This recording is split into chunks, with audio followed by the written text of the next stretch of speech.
It's time for conversations. Who? What? How? Why? Don't judge me until you know me. Don't underestimate me until you challenge me. And don't talk about me until you talk to me. Or better yet, mind your business and stop minding mine.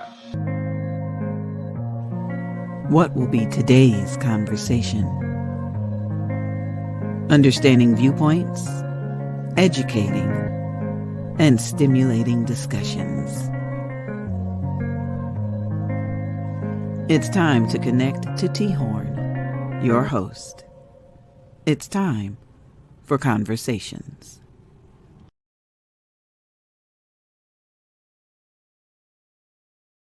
What's good, everybody? Welcome to another episode of Conversations with T-Horne Uncool with your host, yours truly, T-Horne Uncool.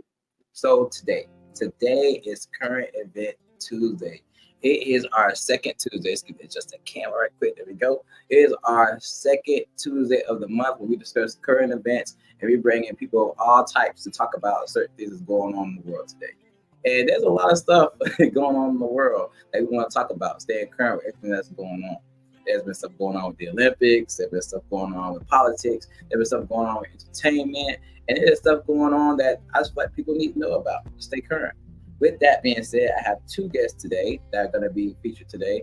We're going to bring one of those guests on right now, if we could. Hey, Mandy. Hey, Terrence. How you doing? So Good. How are you? I'm good. So as you guys see, we have Rude Gal. Let me say it right now, Rude Gal. Mandy. You gotta pronounce the G. Gotcha. We got her on the podcast today. And man, if you could, let's go ahead and explain to the viewers who you are, what you're about, and how you contribute to the conversation today.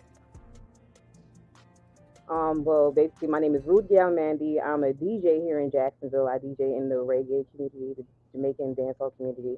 I'm also a fully licensed cosmetologist.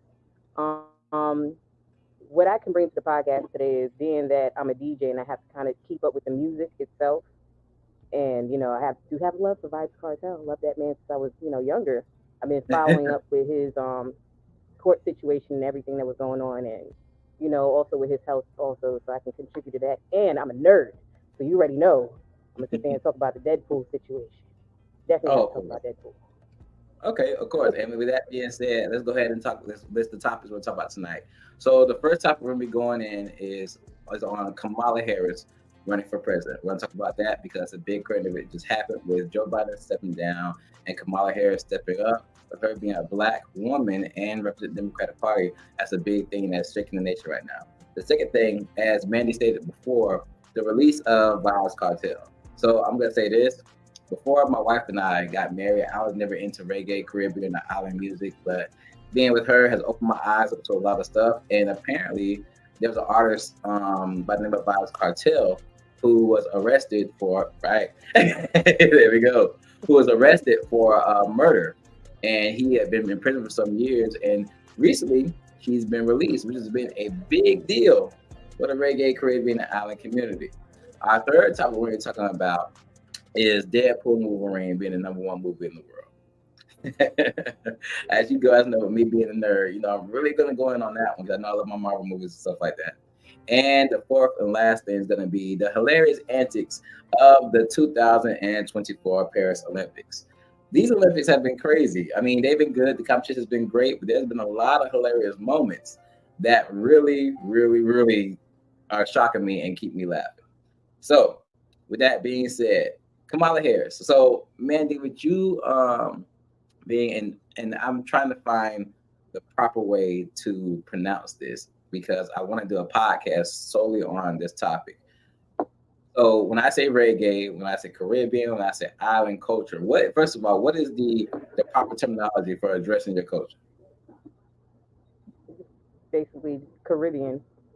It's Caribbean? Because, if you think about it, like I'm Guyanese, because remember I'm Guyanese, so my country is not from an island. My country is South American, but being that it's part of the Caribbean Sea, it's connected to Caribbean Sea, and we have the capital of the Carib in my country.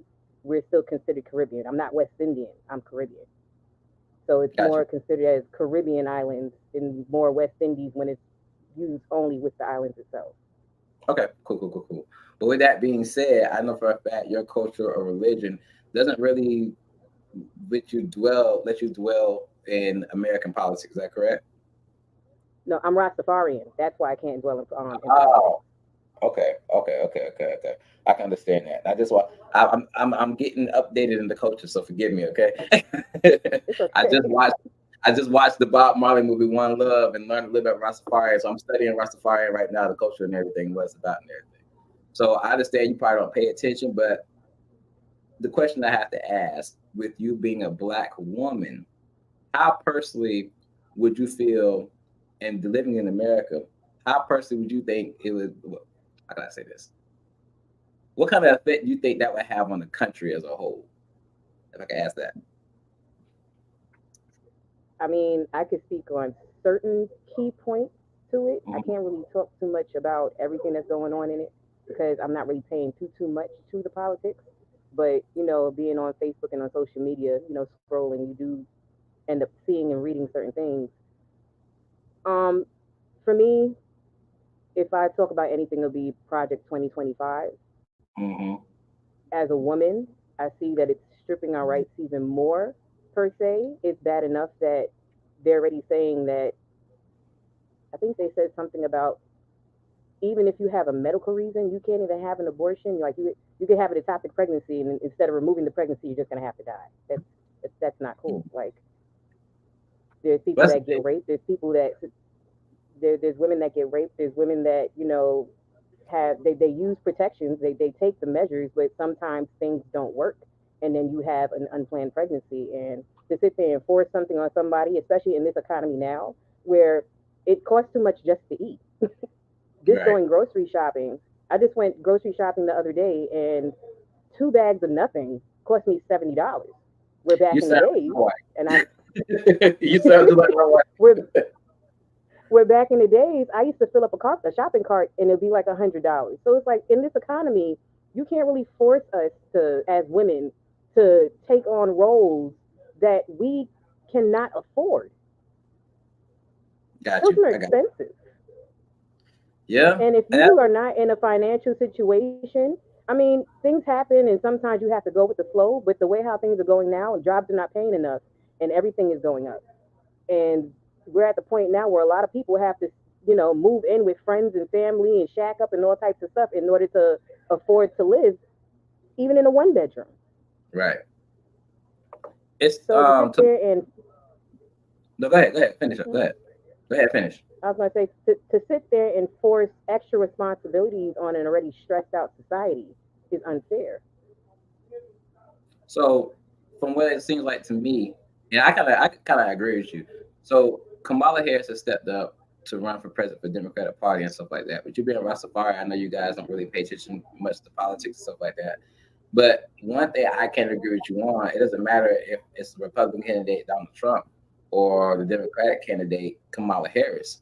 It's basically gonna be the same results. You know what I'm saying? Inflation's gonna still go up. It's still gonna be harder and stuff like that and everything. And it's just like, all you're doing is putting the face on the problems. Seems like. So I mean, really, no matter who you vote for, it's gonna be bad unless somebody steps up change. I was thinking of that okay, maybe because this is a black female president, that maybe there'd be some sympathy there, maybe there would be some change and stuff like that. But at the same time, um, with that being said, I done heard something about Kamala Harris about her locking up people or her really not caring about black people as a whole. Oh yeah, shout out to Sky Reese, thanks for love. Oh, actually, Sky Keys, it's Sky Keys, not Sky Reese, Sky Keys with a K. I'm sorry, my Mandy. Real shout out to Sky Keys, real quick. Actually, I'm wearing one of her shirts right now. Believe it or not, she actually made this shirt for me with her brand and stuff like that. Shout out to Sky Keys, stuff like that. But as I was saying, it doesn't really matter what political candidate goes in the office. I don't see any type of change because I've heard a lot of bad stuff from Kamala Harris and stuff like that. So we'll just see how it goes. Let me ask you this: with you being Rastafarian, you don't vote, do you? No, You don't vote at all. Do you think? no. How do you feel about people voting in general? Do you feel like it makes a difference? I mean, even before I was a Rasta, from where I'm from, and growing up in the hood and being in the hood all my life, I Mhm. never really see any of the changes that they state that's supposed to affect all people. I see it affecting more of the middle class and the upper class, the middle upper class. But when it comes to the middle lower and the lower class, we don't really see the changes. We're still bottom of the barrel. I, Mhm. I see I see United States like the caste system. I don't know if you're familiar with the caste system. Tell me So about where it. you have, all right, I used to love social studies when I was a kid. So in India, they used to have a caste system. So you have the higher upper class, which would be like the rich people. Then you have the middle class, just like us, where you'll have like the working people. They just do enough. Then you have the lower class, which will be the poor people. But then you have the untouchables, Mhm. and the untouchables are like our homeless. If they really wanted to sit there and really make a change for the United States as a whole, first and foremost, all this money that they have to sit there and spend unnecessarily, like you see with the Jaguar Stadium. How many billions are they putting into that stadium right now? And you have how many people sleeping outside in the street? Right. That's a good point. The government does everything to benefit the government at the end of the day. That's how I feel. I don't see them doing anything that actually benefits the people that help to fund everything because everybody pays taxes, right? Right. Where does your tax money really go to besides funding the military and in my opinion, for them to go and bully another country and force them into doing what the United States wants to do because they want your oil or want whatever resources that you have, or they just want to sit there and force their beliefs on another country because half the time that's what it is, in my opinion. Mhm. But you don't sit there and put no funding towards fixing your own internal issues. The United States has a lot of internal issues. The United States is in a lot of debt. Right. And when it comes to the elections, another reason, even when I was younger, before I became a Rastafarian, I never really sat there and cared about the political figures of the Democratic or the Republican side, because to me, it's all a show. From what I've seen with Kamala Harris, you had Megan Thee Stallion twerking for a political campaign. Mhm. That doesn't make any sense to me. What does that do besides make it look so ghetto? Because you want to sit there and appeal to us so much that you sit there and, in a sense, it still degraded us because you make it seem like, oh, we can't do anything unless it sounds like Sexy Red. You have to make us feel like you understand us more, but outside of the things that we enjoy. Right. Everybody enjoys a little bit of outside, but once you go back home, you still have to deal with your reality. Make my reality make sense. Don't sit there and entertain me with things just to sit there and throw me off and be like, oh yeah, she's cool, I'll vote. That's not going to do it for a lot of people. And the whole thing is, from like I said, from following people on Facebook and seeing their views and how they feel about things, people are tired of being used that way, where they feel like the only way you can appeal to black people is by putting on a show. Right. That's a good point.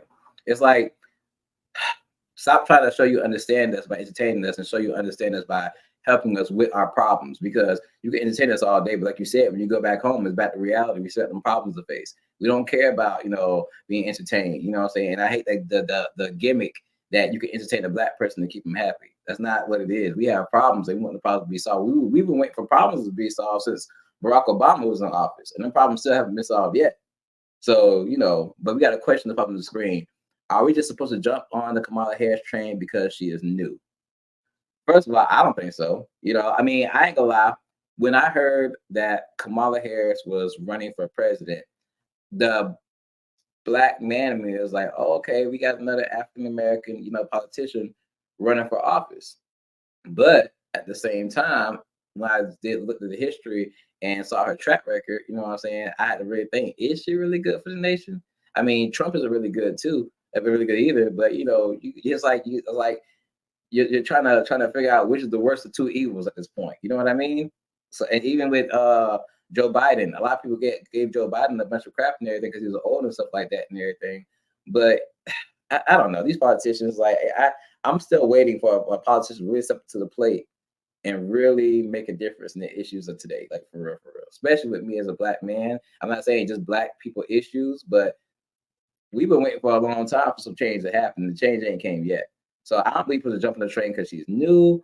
I just think right now you have to find the lesser of two evils because either way, one of them is going to be president. So you got to decide which one you want. You know what I'm saying? You want the guy who's a celebrity, who's the felon and all that stuff, or you want the lady who basically has no remorse and not giving chances, locking people up like clockwork, and trying to appease and prove to black people that she really is black. I don't know which one we're gonna go to, but you gotta choose one. You feel me? How you feel about it, Mandy? I feel like people forget that there's more than one, two, not even one. Mhm. There's more than two political parties. It's just that it's always overstressed about the Democrats and Republicans, but everybody forgets about the liberalists, the conservatives, and everybody else. Cornell West. Everybody, if anybody remembers about Cornell West has been an advocate for people. I'll say the minorities, because when I say minorities, I don't just sit there and think like us. I say minorities in the sense of people who are low income and people who are struggling, people who want to see the change, people that need to see the change, not just appeasing to the people that has the courts for it. The sad thing about the fact that it's always just based on Democrats and Republicans, because these parties, these leftover parties that actually could have, and we'll never know, possibly good future presidents to sit there and run the country, but they don't have the funds for their campaign in order to sit there and be more what's the word, broadband. Mm. Did you know that Cornel West was also on the ballot?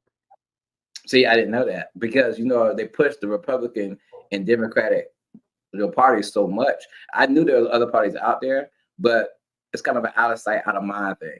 They're not pushing the liberalist parties, not pushing conservative parties like that. So you don't think about those candidates at all. All you think about is the Democrat and Republican. It's like I knew in the back of my mind, but it never crossed my mind as far as, okay, hey, there are other candidates out there. We just focusing on these two because I guess that's the push agenda of the media and the government and stuff like that. Right, we got another statement. It said the president can only do so much. They need to be able to rally the politicians to be on the same page. I agree with that. The president gonna do so much. There's only one person, but we need to make sure we have a politician that really has a heart for the people and isn't just saying that to get votes. And then you got to have a person that can make such a move in the political office that you can get the people to be in the same mind frame, like you're saying. But the problem is the government and the politicians, they're so worried about themselves. From what I see, being a middle class individual, from what I see, they're so worried about themselves and cutting themselves tax breaks and looking out for the people who have the money and who are living a certain lifestyle that I believe is hard for the politicians to get on the same page with that. There may be some that really believe like, hey, I want to make a difference, but I believe majority of them, a big majority, only focus on themselves and keeping themselves rich. So they say keeping the rich rich and keeping the poor poor. That's how I feel about it. But let's cut that short because we're actually you feel the same way. Well, with that being said, we'll see what happens. You know what I'm saying? With Kamala Harris and President Trump, stuff like that. But let's move on to a conversation I really want to get in contact. Get it, a conversation with you about. Like, you ready? The host of the Vibes Cartel. So before we get into that, I want to announce real quick that this is our second Tuesday of the month where we focus on current events. But on the fourth Tuesday, we're doing the Being Uncool with T-Horne. The whole point of that Tuesday is for me to nerd out, talk about things I like, want to talk about, and things that influence me and stuff like that and everything. So this fourth Tuesday, I will be talking about the Caribbean culture. And since I became a part of it, as far as listening to music, as far as being in events, how has that changed with me? And I'm inviting Gal Mandy back out along with some other people who can talk on that. With that being said, that's why I want to make sure we hit the Vibes Cartel situation because it's a big deal. Like, it really is a big deal in the Caribbean community. And I was surprised at how big of a deal it was because, like I said, I've been a gospel hip-hop rapper and a positive hip-hop rapper the majority of my life and everything. And so I focused on conscious hip-hop, gospel hip-hop, R&B, all the generic stuff that you would expect me to listen to. You know what I'm saying? So when me and my wife started dating, she introduced me to Caribbean music. And at first I was like, I don't want to listen to that. I can't vibe that. But as time went on, I started to vibe, and then now I listen to almost nothing but that. You know what I mean? I go to the events, meet cool people and stuff like that. And the thing that caught my attention about the Caribbean culture is the level of peace that these people have. I go to their events, and it's totally different from hip hop events. We have to worry about the negativity of fighting, the cussing, people, shooting the club up and this and that. It's just all peace and all respect and all love, which we'll talk about on another episode. But I'm bringing up Vibes Cartel, who got released, because the way the Caribbean community celebrated his release was so amazing that you might as well thought Nelson Mandela had got out of jail.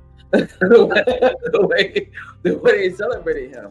That's crazy, because being a hip hop head, think about when people like Lil Wayne got out of jail, or Kodak Black got out of jail, or artists who have been in the hip hop community got out of jail. That's a big deal. Like, oh yeah, so and so out of jail, but that was it. We like, okay, you out of jail when the next album coming out. You know what I'm saying? As far as the Vibes Cartel, it was a big deal, because it was like Superman had got released from jail or something like that, and like, okay, he's back to save the day. And then to see the work he's done, because like I said, I've been listening to the Caribbean music and everything, and to see the work this man put in from before he went to jail to even while he was in jail, I'm like, how is this man in jail still making music videos? Like, you know what I'm saying? It was a big deal. But the main thing is the love and support that came from the Caribbean community because of his release and everything like that. And I know for a fact you can say a lot about that, because you actually been a fan of Vibes Cartel for a long time. So go ahead and give me a spiel. Go ahead. I know you will be waiting. Yes, back when I was in high school, that was my husband. Okay, that was my little husband back in high school. But yeah, before, when he was locked up for 13 years, and when he first went in, I used to follow the trials and everything. I think he had. In a minute, I gotta scratch the brain. I don't remember how many court dates he had, but I used to follow the trials, and he went in for a murder trial, right? Yeah, he allegedly killed somebody named Lizard, another artist named Lizard. Okay. So like I said, allegedly. Allegedly. And like I said, I don't know the big details behind it, but it's the fact that it was mostly it's mostly beef. Mostly through a lot of it be sometimes it's personal, sometimes it's just a matter of disrespect. There was a time when, I don't know if since you started following, I don't know if you've seen when Vibes Cartel and Ninja Man had Sting and they got into it. Sting is a stage show that they have in Jamaica, where the artists will go up there and they'll, like, which I would call like a rap battle. They'll have, like, a song to song battle. And sometimes, somebody might snatch the mic and, get a little. So it's like the versus battles they have on YouTube like that. Yeah, but it's a stage show. Okay. So it'll be like a concert. So okay. Sometimes they'll just start off with, going back and forth in songs, like Movado and Cartel and Ninja Man and Cartel, Bounty Killer and Cartel went back and forth a little bit too. And sometimes it gets a little personal, and catching people outside and starting fights and stuff, because Jamaica is a fun but a rough place at the same time. If you go into the right place at the wrong time, you'll be the right victim. Right. So I guess they had got into it. I don't remember fully because it's been a long time. This is talking about my teens now. Okay. Well, not my teens, well into my 20s. I'm well into my 30s now. So it makes me scratch my brain and really think about everything that happened. I don't remember the full details, but I remember that it was more his people versus Lizard's people type of situation. But just because it was said that he was the one that allegedly called the hit, or was the one that did the hit, he's the one that got arrested. So he was fighting it for the last 13 years. I'm in control. So they basically just locked him up because they say he called the hit. There's no proof that he actually physically killed this man. Uh-oh. Am I going too deep? I just want the tea. I just want some time to figure it out. I think it was more of a kind of witness type of situation. So I don't think it was a witness type of physical situation. There was also physical proof, but being that the court had ran so long, after a while, sometimes physical proof starts to become inadequate. Right. Okay. So With that being said, I got a question real quick. I was talking with my wife about this, and I know everybody get tired of bringing my wife to my podcast, but I love her, so deal with it. I love her too. Okay. Right. So me and my wife were talking, and she was excited herself that Vibes Cartel got released from prison and stuff like that. And I was like, did he actually do it? Did he actually kill the dude? And she was like, nobody knows. It's alleged and stuff like that and everything. So my question is this: with you being a part of the Caribbean community and you being Rastafari and stuff like that, my question would be this, and it's kind of controversial, but I gotta ask it for the podcast. If this man did kill Lizard allegedly, do you think it's proper to still support him with him being an artist and him being a murderer at the same time? What are your thoughts on that? I I'm mean, not trying to get to the corner. I'm just questions. for me, I don't know him personally. I respect him as an artist. You got to sit there and think about it. Like, I see it like this: how many people still respect R. Kelly and love his music, and he sat there and was fondling, the underage? That's a good point. That's a very good So point. the whole thing is, we might not know the artist personally on that type of level to sit there and be like, oh well, he did this. We don't know the ins and outs of his situation. Nobody really knows what was going on that caused him to sit there and catch that charge. Nobody knows the backseat besides him and his people and them and their people. So I respect him as an artist. And he's big in the dancehall community because he helped to push it more to what it is. A lot of the songs and the way how a lot of these artists now present their music is all influenced by Cartel. Hmm. Okay, I can say this for myself. Listening to Vibes Cartel, there's a lot of songs. I know he did a lot of songs with Spice. I know he got the little summertime video. There's a lot of songs. I mean, this man got so much music. I can't really even pop in my head one song. I got so much I can think about right now.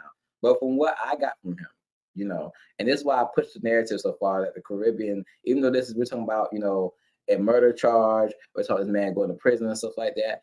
I can still push the narrative of peace, and it makes me even question if things happen the way they did. Like, hear this man's music. And all this man talk about, is love. All this man talk about is peace and good times, having fun and stuff like that and everything. And I don't really see anything. Not saying he doesn't have music. I obviously haven't heard anything. I don't. But from what I've heard, I don't see how anyone who makes music the way he makes it could be a murderer, or could be in a position where they just had a murderous mindset. Maybe being pushed, maybe being tried, maybe being pushed to the limit. I can see that, because that's anybody. Anybody you push them to the limit too much, they're gonna snap. That's what it is. You know what I'm saying? But when I hear this man's music as an artist, and me open up my ears and my mind to Caribbean music, like you said, you have to respect this man as an artist, because though he may have went to prison for this thing, that's not what his music promotes. His music promotes something totally different from what I've heard so far. And see, there you go. Yeah. apparently, but even with if there is music that promotes that kind of stuff, you know what I'm saying? I believe it's not for the narrative of making people think like, okay, you need to be like most of the hip hop artists, where you be on this shoot bang bang kill them stuff. It's more talking about human nature. When I get mad, or when I'm doing this, or you try me, this is what happens. That's just human nature, not a narrative of pushing like you need to go kill people, or you need to do this and that. You know what I mean? It's more of a human nature talk, because that's a human emotion. If that makes sense. So when it comes to go ahead. I Yeah. was say when it comes to Cartel in the dancehall community, so it's like artists have like gun song, they got yell song, they got like dancing songs and stuff like that. So it's different genres within the genre. So yeah, Cartel does have gun songs. He got one song, then why me so me something me army. Yeah. Got you. So it's like, but everybody has that. Movado got songs like that where he sits there and sings to the women. He got songs where the gun songs is more appealing to the men. So it's not to sit there and say that, oh, huh? But I said, I don't think even with them having songs about stuff like that, I don't think it's a narrative push. It's different from hip hop or different from songs of today, where they're trying to get people to be violent. I don't think this is like when it comes to Caribbean community of Vibes Cartel, Movado, any artist you want there, I don't think it's a narrative push like, hey, let's push this gangster agenda. I just think they're talking about life in general. And the thing is, a lot of people who listen to hip hop will probably say, "What's the same thing with hip hop?" I bet it's different. I bet with hip hop, there's a message you're trying to push, you're trying to influence. But with stuff like the Caribbean music and stuff like that, because I've heard some gunplay songs like that and everything, but I never got the idea or got the feeling that they were trying to push this gangster narrative and stuff like that. Does that make sense in a way? It's because the kind of music that we have, even if the words are violent, the energy is not.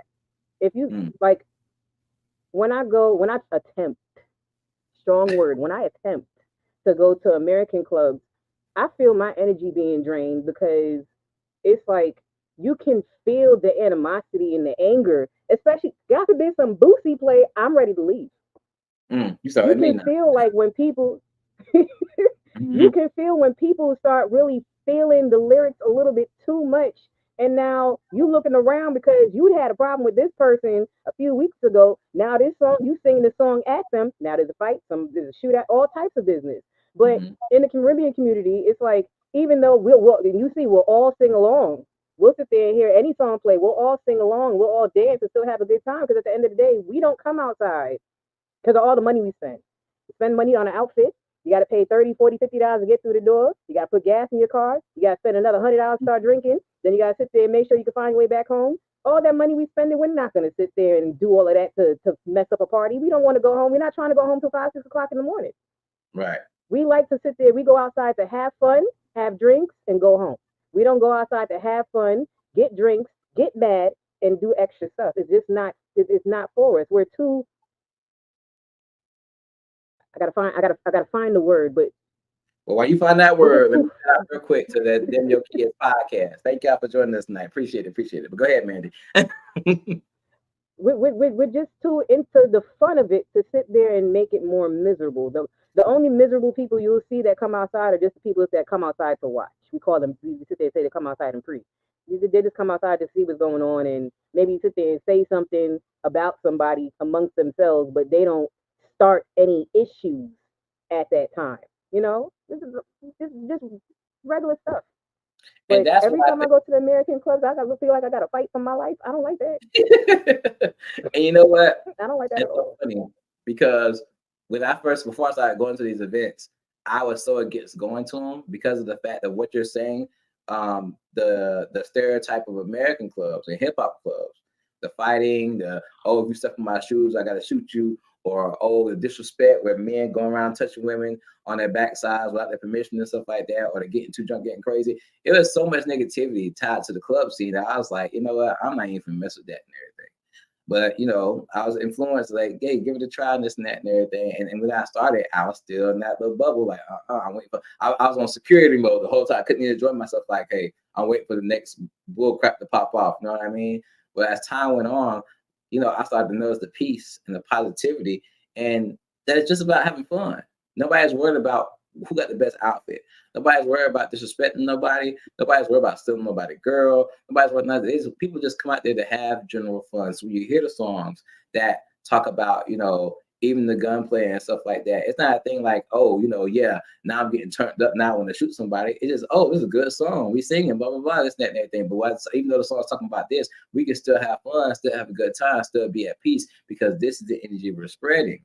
And that's what gets me about the Caribbean community so much now, to a point where I love that job now. So when I seen everybody celebrating Vybz Kartel coming out of jail, I was like, wow, this is crazy, because they didn't do that for Lil Wayne. They didn't do that for any artist going to jail. It's like, okay, this man was in jail for 13 years. Now, let's support him and get him back to the positive energy he was promoting, because that's what all this community is about, is being positive, building each other up. Yes, we have our negative times. Yes, we have our times we can get real gangster if we need to and stuff like that and everything. But the main thing is positivity, because even those negative aspects are facets of life, let's just focus on the positive aspects. And that's why I love going to these events now. You know, the rum and jerk. What else I'll be going to now? My wife is going to every Thursdays. Stress-free Thursdays, the phone parties, the water gun parties. Shout out to all DJs who I've met. DJ Nate, DJ L, DJ Angelo, Mixmaster Prince, DJ Whistler, DJ City Pimp. You know, all these people, and there's more people, but those are ones top of my head. Oh, DJ PLO. make it such a good time and such good energy to put. Well, I understand why the support of Vibes Cartel is so big. Because now we can spread some more of this positive energy and have some more fun up in this piece. You know what I'm saying? So I'm with That's it. why you keep hearing everybody saying while Vibes Cartel is out, that dancehall gonna get nice again, because Vibes Cartel is he's a lyricist. He's not just Mhm. just a regular artist that just writes down anything like a lot of these artists is, and the beat just sound nice and then everything gets thrown together. Vibes Cartel actually, he's like the Tupac. Right. It's Tupac. He's like That he's was like, up. because remember, Tupac is a poet and a lyricist. Right. One of the best poets and So lyricists. exactly. So when you sit there and if you really pay attention to Vibes Cartel's wordplay, it's ridiculous. Gotcha. It's Big shout ridiculous. out. I just saw it in the comments. It ain't popped up on the screen, but I saw it in the comments. What's up, Uncle Thee? I shout out my Uncle Thee real quick. You know what I'm saying? That's my wife's uncle, and he basically been a big influence on my music and stuff like that. So shout out to him and everything. But back to what I was saying. I mean, it's like, I don't know, man. The Caribbean move, Vibes Cartel, all that stuff and everything. It's just affecting me in a positive way, and I see how people respond and how people support, and it just influences me. I just wish, let's put it this way, the way the Caribbean community supports Vibes Cartel, if people in general could just support each other in that way, if people in general could support each other as much as the way the Caribbean community supports each other, there would be a lot less problems. Oh, here's a question. And Manny, I know a little bit about that, but I want you to get into details about it. Why did they release Vibes Cartel from prison? So they released him because he had gotten appeal, and when they did the appeal, as I said earlier, the evidence that they had was no longer viable. So being that they can't sit there and try to trial him again without the proper evidence, they had to release him because there was nothing else. Plus, also they also had to release him because of his current medical condition. I don't know if you're familiar, but he has Graves' disease.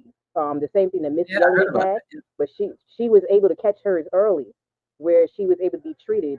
If you actually look at a picture of Vibes Cartel before he went to prison compared to a picture of how he looks now, his face is extremely swollen. His one of his eyes, he already has a Graves' eye, so one of his eyes is already puffy, where his eyes kind of look bulged a little bit, and his stomach is kind of extended. So if you don't know what Graves' disease is, it's kind of like a thyroidism type of situation where his thyroid might be under or overactive, but it also messes with the bloodstream and a few other things also. So hopefully now that he's out, because he was kind of like nearly dying in there. The Jamaican jail system is not like the best. The way how everybody in the United States is a little spoiled with certain things. Even though you're in prison, you still get taken care of just a little bit better than other countries. So Gotcha. where he was, they weren't giving him the medical attention that he needed. Oh So wow. being And that it can't be reversed at this yeah, point. so You don't think it can be it reversed at this can, point? but he just has to get treatment, and he has to consistently keep up with it. Gotcha. Understood. So I another don't I question. don't know if Go ahead. Go ahead. Go ahead. I'm, I'm trying to behave myself. You I good? don't Go know ahead. if I don't know if the hospitals in Jamaica are all the way up to par when it comes to the medications for Graves' disease, Right. because certain places don't see certain things. So I don't know if he'll be able to get the type of treatment he needs all the way. Hopefully he will, being that his wife is from the UK. Maybe she could sit there and import a doctor or get somebody to actually give him the full treatment that he needs. This way he can continue to, see his kids, be able to grow up with his kids and his grandchildren also, because Vibes Cartel is grandfather. Hmm. He's actually in his 50s. No, I don't think you know that. I think he's like 50, 51. Oh, okay. But yeah, So so hopefully that he being can get said, the treatment that he needs. I got two questions regarding his treatment and regarding his future outlook and stuff like that and everything. The first one, so I won't forget, is focus on his treatment. So, like I told you, I literally just saw the movie, One Love, the Bob Marley movie, and I got insight on, a little more insight what's going on about Marley and stuff like that. Because, like I said, I knew about Marley, but I wasn't a big in the Caribbean community. So I didn't know that much until the movie, and it made me really start looking into, disease he had, and what he was trying to do with his music and the Rastafarian culture and stuff like that and everything. But Bob Marley went out because he caught cancer, correct? And when he went out, he was at Happy's career. He was promoting peace, love, and all that stuff. That I praise the Caribbean community's music for putting out. Talking about Bob's Cartel being in prison for 13 years, and having Graves' disease. Lord forbid, but let's just say hypothetically, Bob's Cartel passed away because he didn't get the treatment and stuff like that and everything. Do you feel like it would be like reliving a Bob Marley moment all over again, where you had this big star that was making an impact in the community, and then they were taken away due to a disease because it got too bad for them? Definitely, and it'll be even worse for the simple fact that the police system in Jamaica is horrible. Horrible. So it would have been a lot of blame getting thrown around. It would probably been a lot of rioting, a little bit of war down there, possibly because the whole country knew his state. Everybody knew his medical state. Mhm. Everybody knew his medical state. Everybody knew that he was sick in there, and they knew that he wasn't getting any treatments. They knew the condition of his cell. His cell conditions were horrible. So Wow. it's almost like they knew who he was, and they were purposely keeping him sick. They weren't even trying. They didn't bother to sit there and clean up his environment to make sure that he didn't get worse. They didn't bother to sit there and ensure that he was receiving medical treatments or anything. They just had him out there. So if he would have passed away, it would have been a big problem because, like I said, Bob's Cartel is really big when it comes to dancehall because he kind of is like the actual king of the dancehall. The women love him. The men love him for the gunplay music, and he just brings a happy vibe. And like I said, he's a straight lyricist. So, and also like I said, a lot of the artists that came after him some of them were grandfathered by him. Alkaline and Popcorn are came in under him. So But he even brought some people. Andy, before you get into that, let me pause you. Stay right there. Stay right there. But it's time to bring our next guest on. So let's go ahead and bring our next guest on real quick so we can get part of the conversation. Deacon, what's up, man? Yo, what's going on? How you doing, boss man? Been a long time. Hey, man, all is well. I can't complain. Yes, sir. Yes, sir. So, Deacon, real quick, me, and as you know, we got Mandy. I know you know Mandy. I know y'all Yeah, definitely. Yes, sir. What's going So, on? Me and Mandy been talking I about miss you, Deacon. How you been? Hey, man, miss you too, man. You to come vibe out with us sometime. You don't slide through like you used to. I see you at D's Lounge now. You don't do karaoke over there about real things. So I'm gonna come check you out. No, I still do real team on Friday. I do karaoke at D's on Sundays. Okay, I'm gonna come see you. Side conversation. Mandy, I told you he's still DJ at Real Team. I told you, didn't I tell you? Somebody else told me that City Pimp was doing the karaoke. That's why I got confused. I don't know. I don't go to City Pimp anymore. The only time I used to go was because of Deacon. Nah, I'm still there every Friday.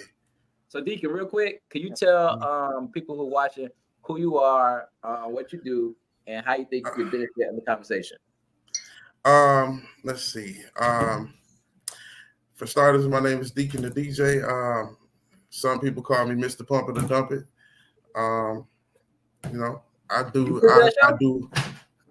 I still have the show in the tuck. It's just that you know how all of the copyright rules and everything changed up, and it kind of changed the way I have to do the show now. So now I'm trying to find a way to do the show where it'll still make sense for the artist, and I won't have to worry about getting kicked off every couple minutes or whatever. So I might end up bringing the show back like on a Twitch or something like that. Got you. Real quick, who don't know what we're talking about, because obviously I know because I'm in Duval and things like that. Could you explain to viewers what Pump and Dump It was or what it is? Okay, so Pump It or Dump It is it was a show where I let artists pretty much from around the world send in their music, and they were heard by pretty much people around the world, and people would either comment whether they liked it or if they didn't like it, then we would take it down, and it was a real interactive show because you got to get the real gist of what people thought of your music, not just your yes man. If it was bad, they definitely said it was bad. If it was good though, they would definitely let you know it was good. So the show was good all the way around. Right now, I'm more affectionately known as the king of karaoke because I'm doing karaoke all over the place. So Yeah, right now that's the movement right now. We try to do karaoke a couple more nights a week if possible, or something like that. That's what's as long up. as it makes sense. I remember when I was doing Christian hip hop, man, and I met Deacon way back when we used to work at GE Oil and Gas Goods, as a matter of fact.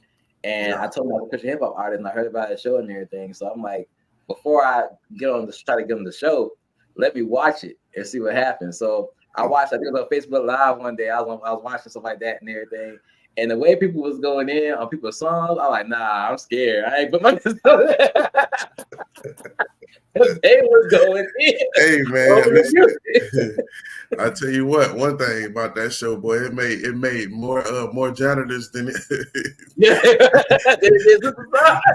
it definitely made people change their profession. Like, okay, this music thing just ain't for me, because right. Yeah. But then, it was some artists that every time, like, it was some artists that you could see the progression in them getting better from the feedback. Because I had one artist that he relentlessly came on every week because he got dumped every week, and then the progression of his music started picking up and getting better and better and better until one day he got pumped, and then every time he came on after that he got pumped. So you literally could see the progression in his music. Like, you could see, oh, okay, he getting better. Okay, he getting better. And then the crowd and the crowd, as they watching, they were saying, okay, you getting better, but this still not it.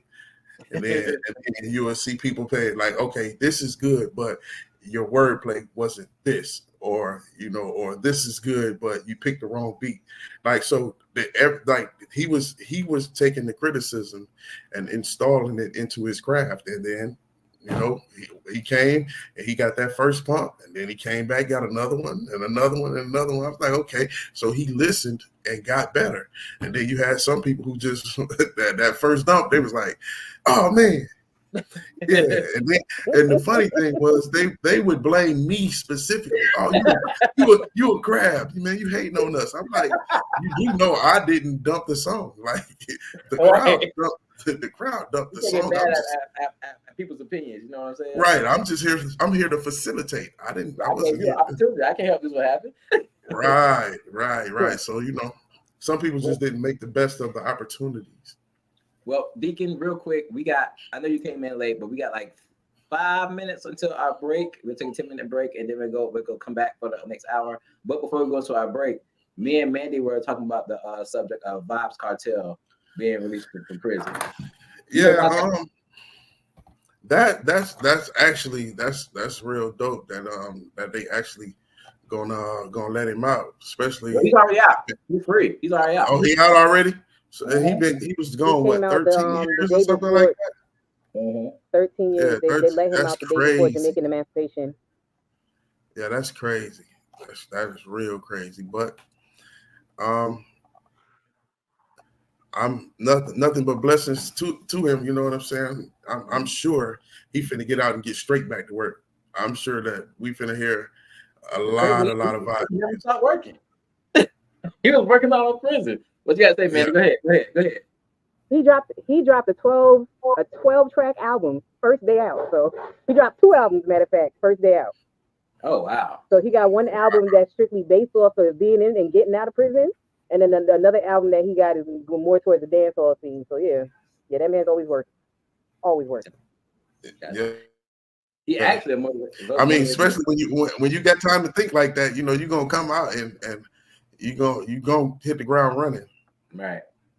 No, you got time to think like that. You can come out and hit the ground running. I'm gonna say this because I just don't understand it. This was the last 5 minutes for a break.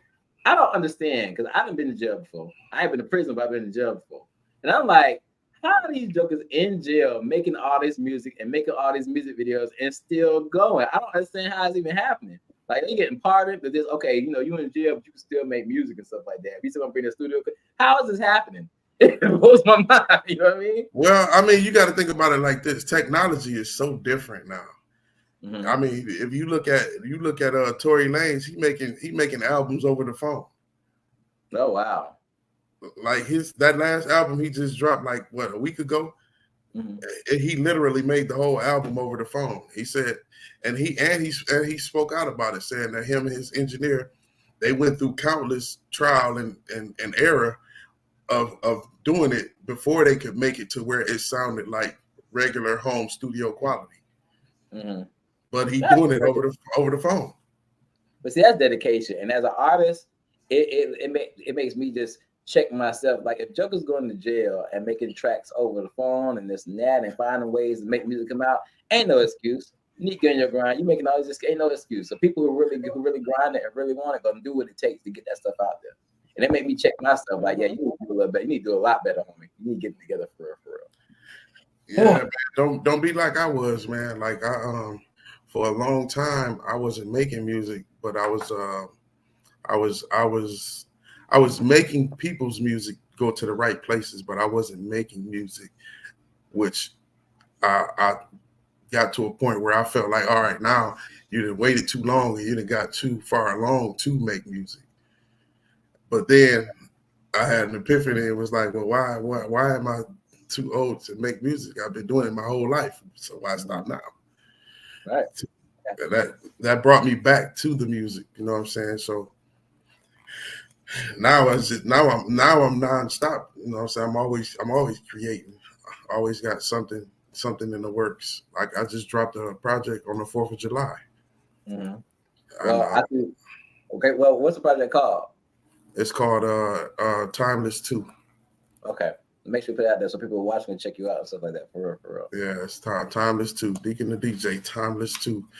I dropped last at the end of last year in August. I dropped Affiliation, which was a joint project with me and Chulo Ramon. Okay. Where can viewers, if they want to check the music out, where can they find your music at? Oh man, you know me everywhere, literally everywhere. and the good thing about it is I'm the only Deacon the DJ in the world. So if you put it in, you only gonna find me. Got you. Well, we're gonna put that out there definitely so people can check your music out and everything. So real quick, guys, we're getting close to the break mark. We're gonna take a 10-minute break.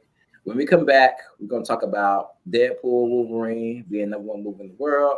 And we're gonna talk about this hilarious stuff going on in the Olympics, man, because I've been watching the Olympics. I'm like, this is crazy, all that stuff going on. But with that being said, Deacon, Mandy, hold off, go to the bathroom, get something to eat, take 10 minutes, chill out, and in 10 minutes we'll be back to continue the conversation, all right? Also, real quick, if you want to support Conversation T-Horne and Uncool, you can support us by sharing on YouTube, Facebook, or sending us a donation at $TDA Uncool to our Cash App.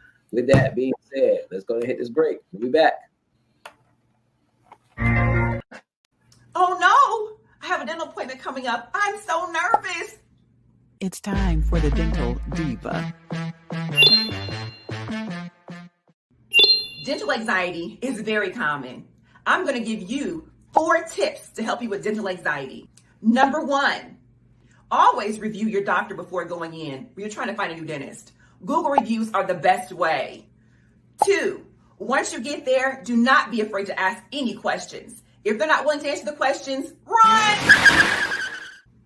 Number 3, bring in ear pods. It'll help you relax so much more. Bring in your favorite music. I'm a Jill Scott fan.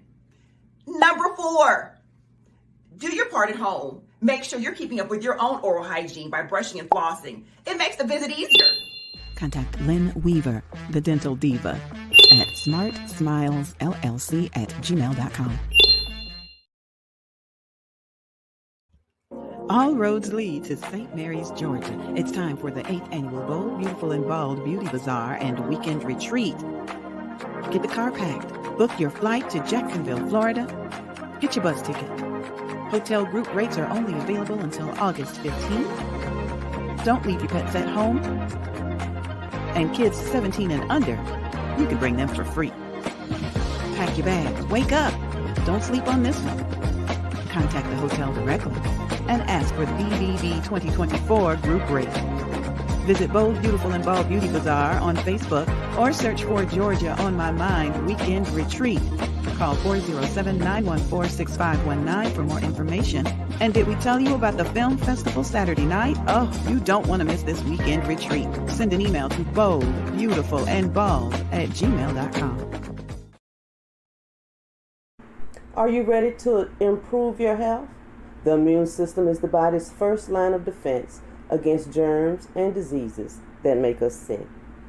Studies have shown the ingredients in this cutting-edge supplement help strengthen the immune system's ability to fight illnesses, diseases, and abnormal cell growth. Our 100 milligram helps to maintain good overall health, and the 500 milligram is for those with the more serious health challenges. Superimmune support may also help the immune system fight symptoms of high blood pressure, type 2 diabetes, high cholesterol, heart disease, and respiratory issues. This product can boost energy levels, aid with better sleep, and much more. Check out the testimonies and experience the awesome power of Superimmune support today. www.dfcmarket.com. First, we invited you to save the date for the 8th annual Bold, Beautiful, and Bald Beauty Bazaar and Weekend Retreat coming to St. Mary's, Georgia. Yep, the phones are ringing. Come shop with our vendors, Unique Creation, Ms. Walker with Mary Kay Cosmetics, and many more. We're excited to introduce you to our featured fashion show designer. Affordable airport transportation is being provided by Towns Enterprise Services, LLC, and our premier sponsor is returning to teach us about AMBA. Special guest performance by T-Horne, the Uncool. You got your eyes on me, I can see them. Now you're on Facebook, but I can delete your eye. Put you on the block, so keep nothing secret. So at night, gotta choose what kind of meal I wanna feed you, boy. Get your tickets today for only $10. Send a cash app to 407-914-6519. That's 407-914-6519 for the cash app. Oh, come on out and join us. 407-914-6519. I see you looking. I still can't get over that. I still can't get over Angie doing that. I see you looking at the end. Angie, you snuck that in on me. I still can't get over you saying I see you looking at the end. But it's all good. Welcome back to Conversations with T-Horne the Uncool. It's your host, yours truly, T-Horne the Uncool. We are having a good conversation about current events, things going on right now. It is August 13th, 2024. There's a lot of things been going on in the world today. We talked about from the president. We talked about being released from prison and the effect that's having on the Caribbean community. And now we're going to go deeper into two other topics that are really big and been going on in the world today. But first, let's invite our guests back on, Rugal Mandy and Deacon the DJ.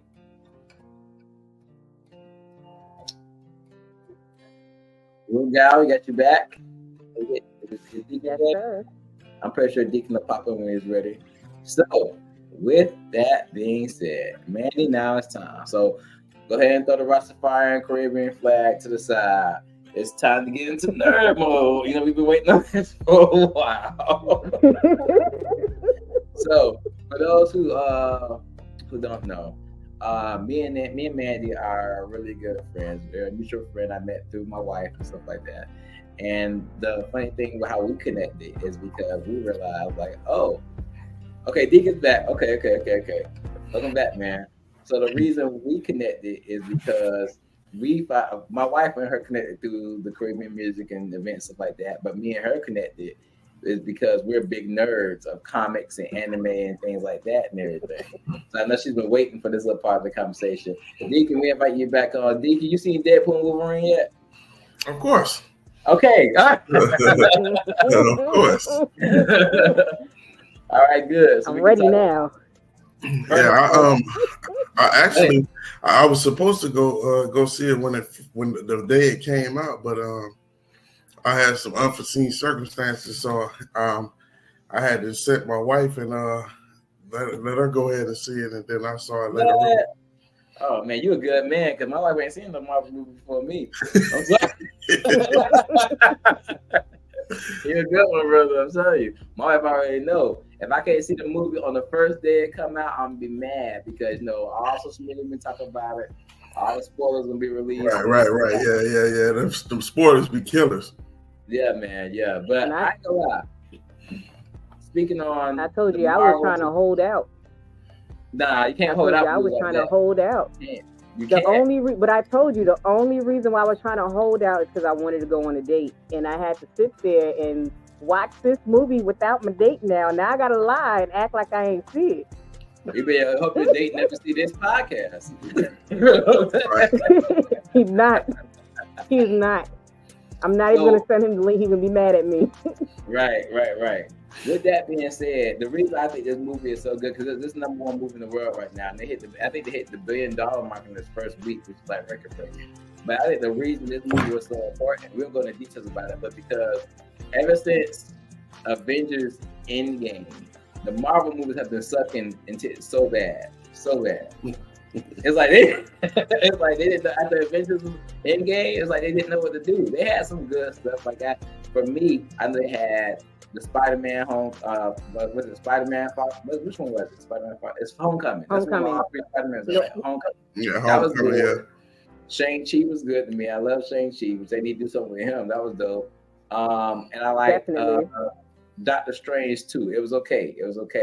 But a lot of stuff, like, they had some good things, like, Sam. We got Black Captain America now, you know what I'm saying? And, Loki was good and stuff like that. But everything else, from the She-Hulk to the Miss Marvel to the Moon Knight to the Ant-Man 3. Whoa. Hold on. Don't do too much on Quantumania.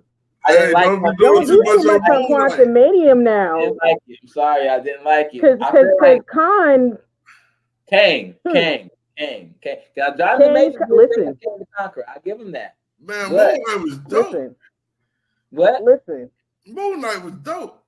Moon Knight. Okay. Moon Knight was okay. I'll give you Moon Knight. I'll give you Moon Knight. Moon Knight was dope. I just thought it was in the same. It was in the same time frame as Miss Marvel and She-Hulk and all that stuff. So it got caught. It was guilty by association. I'll give Moon Knight, and Moon Knight is dope. And then the Marvels movie came out and all that stuff. I was like, what's going on? I didn't even go watch that movie. I didn't watch that. It was super trash. Did you watch Morbius? Morbius, that was trash too. I didn't watch Morbius either. I haven't watched Morbius either. The only reason why I watched it is because I'm waiting to see, because Morbius is associated with Blade. So right. I'm waiting to see if they're going to sit there and make that full connection. Like if you watch the end of the movie, it kind of feels like they're going to sit there and bring Wesley Snipes back a little bit more, makes you. It makes you think that they're going to sit there and bring it back a little bit more, but. Well, you got Mahershala Ali play the new Blade. Who? Mahershala Ali, you know who that is? I don't think I don't think he's going to be able to bring Blade like Wesley, and I think that's the problem. That's why they can't get the Blade movie out there on his feet, and I think that's, since we're talking about Deadpool Wolverine, I think that's a big reason why they, spoiler alert for those who haven't seen it, why they brought Blade back in the movie. Mm-hmm. So because even the joke. There's only been one Blade, and Deadpool looks aside like, you don't know they bringing somebody else in to play Blade, like, you know what I'm saying? But that movie popped off. There's been a lot of play for Wesley Snipes to come back as Blade. I think that helped him in a big way. Well, Let's talk about the fact that Wesley Snipes actually broke the Guinness World Record for the longest character to have the biggest gap. Yeah. He's the longest running character in the movie. But what you gonna say, Dick? I'm sorry, Dick, you was gonna say something? I was just saying that Ryan Reynolds is one of the driving forces behind bringing him back as Blade again. Mm-hmm. And see, he can do that because Ryan Reynolds, for people who don't know, Ryan Reynolds was a driving force. Like, he pushed for him to become Deadpool or stuff like that. He saw how bad his performance was in I think it was Wolverine Origins, but with the fans saying that he's probably the only one that can play Deadpool, and with them saying that he basically is Deadpool, he pushed that whole narrative for them to make a Deadpool movie. They weren't gonna make a Deadpool movie. He pushed that and got the fans to support and all that stuff and everything. So if anybody can push Wesley Snipes coming back as Blade, it's gonna be him. Just like Channing Tatum being Gambit. You know, a lot of people don't know Channing Tatum was actually working on being in the Gambit movie and a solo movie, and they canceled it. And Ryan Reynolds, when they got him and said, "No, we're gonna make Gambit happen. I'm gonna put you in my movie," and people talk crap about it, but I think he did an excellent job as Gambit. I think he sounded like him. I think he moved like him. Everything. Yeah, because he overachieved on the accent. Mm-hmm. Like, he overachieved on the accent. I was like, whoa. Right. I felt like I needed captions. Like he overachieved on the accent. Listen to him talk in that movie reminded me of being a kid and watching the original X-Men series back in the day and hearing Gambit talk. That's how good Channing Tatum did that and everything. He was actually one of my favorite parts of the movie. You know, Elektra was good too, and I like the whole thing with Elektra, the joke they made talking about Daredevil, he died. It's like, it's okay. Going back to real life, they're divorced and they really can't stand each other or something like that. Like, I don't care, he's dead. It's fine. There's a lot of good points in that movie. Even the fact of them bringing Hugh Jackman back as Wolverine, because after the last Wolverine movie, he's supposed to have retired the role of Wolverine. But Ryan Reynolds was able to bring him back and stuff like that. There's a lot more to it. Chris Evans, the guy who plays Captain America, coming back and playing his original role, the Human Torch. That was dope. It was so much in that movie. The little girl. Oh, X-23. Yeah. Laura. Yeah. That was crazy. I was like, okay. No, the thing, I ain't gonna lie, the thing that got me the most in that movie was when Deadpool met up with TVA and he had to go find Wolverine. And they were showing all the different variants of Wolverine. But when they really picked out social media for that one, because the fact that they went comic book accurate and got a short Wolverine. Then they got the Age of Apocalypse Wolverine. They got the Henry Cavill, but the fans wanted him to play. They got him to be a Wolverine. But I think my favorite one that a lot of people don't play into is that one scene where they had Wolverine in the yellow and brown outfit. And he was like, "Hey, isn't it the outfit you fought the Hulk in?" And then behind him, you see the reflection of the Hulk behind him. That was really cool too. They really did a lot for that movie. It was really good, really good. Yeah. And it saved Marvel because Marvel was going down. It was going down. It was going down. So with that being said, what was a little disappointing. Man, you just saw, what was your favorite part of the movie? First of all, I respected the opening credits because you're gonna give my instinct their flowers. You know what I mean? That whole dead scene. I didn't mention that. That was like literally one of the best parts of the movie. Fact. I got a fun fact. What's up? Fun fact. I literally have a video of me singing Bye Bye Bye with Joey Fatone. He came in the karaoke one night. What? That's crazy. And you ain't called me? Man. It was, and I'm talking about totally off the humbug. He came in and he was ordering food. And one of his representatives came up and was like, "Hey, Joey wants to come up and do a song." And I was like, "What? Let's do it." So then after he did the song, I was like, "Hey, we always close to Bye Bye Bye. And you here, you mind doing it with me?" He was like, "Let's do it." What? Yeah, I would love to be there for that.